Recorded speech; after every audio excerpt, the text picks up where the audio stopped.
COVID-19 has impacted the world financially, emotionally, physically.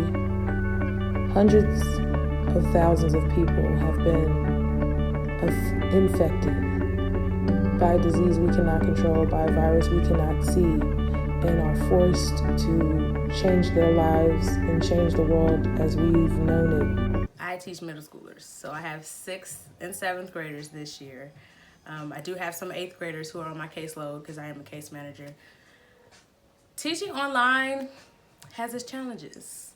I know we see the little memes going around saying, oh, students know how to work TikTok, but they can't work Google Classroom. We have to remember that with students, when you put them behind business atmospheres, because school is a business atmosphere, if they don't have that one-on-one, it's hard for them to engage and go step by step in completing a process. When it's something they want to do for fun, they will figure it out.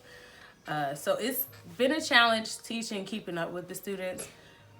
This one lesson that I went over with my kids, because we're doing a review right now, I did an emotional awareness assignment. So basically it's the 5-point scale. We talked about this at the beginning of the school year. The 5-point scale, it manages and it levels out how your emotions and how you're feeling. So 5 is like I'm very angry. 1 is like I'm calm, cool, and collected. So I had them fill out a chart saying like, this is a 5. This is how I feel when I'm a 5. What can I do to change that emotion and feeling?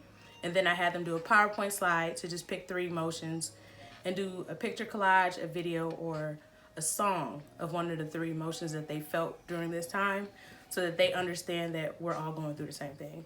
Like no one is happier than somebody else on one day. No one's sadder than someone else on another day.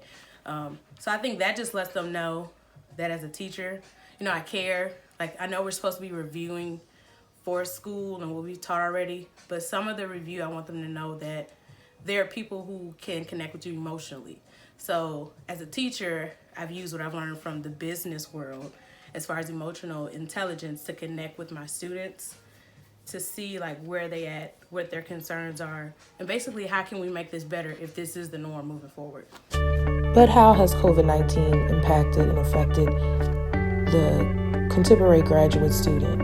How are they dealing with finances, their education, their personal life, their mental health? How is all of this taking its toll on the contemporary graduate student? As a student, do you feel as though you're being supported by your institution during this time? No. So I'm not in close proximity to my university. My university is in Arizona. I think conversation over the phone has become less personable because they're trying to find ways to keep the university going for all students. It seems like it's a money hunger game at this point. And I think a lot of it has to do with, are we going to still have the same students, be able to retain the same students with these years to come because of the pandemic? But I think when you gain a personal relationship with your students and possible students in the future, that's what draws people to you. That's what draws their attention. Like, how did you care for your students during this time? How did you care for your staff during this time? I don't feel there's too much care. A lot of the professors are strictly by the book right now, saying, oh, we're not going to do this unless there was a notice prior to the university. But it's like we can all look on TV and see that the notice is coming from different mayors, different governors, even the person who's in charge right now. So I would say that I don't feel like there's a lot of support. Moving forward, I think they should probably sit down, virtually revamp how are they going to better connect with their students during this time, because everyone's needs are different. Not saying that they're greater than someone else's, but they're just different. So what do we do now?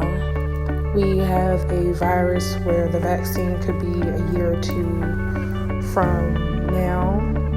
We have educators that are forced to teach online. We have students that are forced to go back home, whether they have a home to go back to or not. At this point, further research needs to be done, or further research will be done on this topic, and hopefully it will provide an answer to our current state and how to prevent it.